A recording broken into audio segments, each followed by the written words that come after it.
Hey guys, welcome back to TechMan. Today, let me show you how to connect Brave Rewards to Brave Wallet. In this quick tutorial, let's show you how to connect Brave Rewards to your Brave Wallet.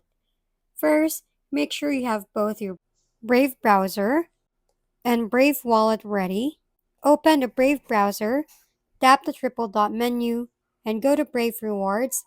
Inside, locate the Connect Account section to link a payout account.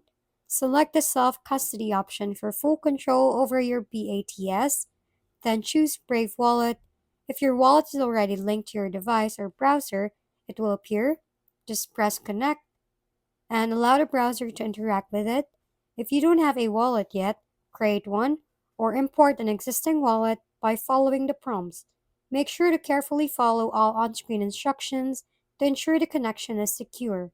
Once complete, your Brave Rewards and Brave Wallet will be fully connected, allowing you to manage, receive, and track your BAT tokens safely and efficiently.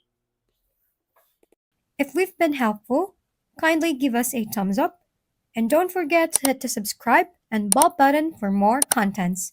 For any questions and suggestions, comment down below.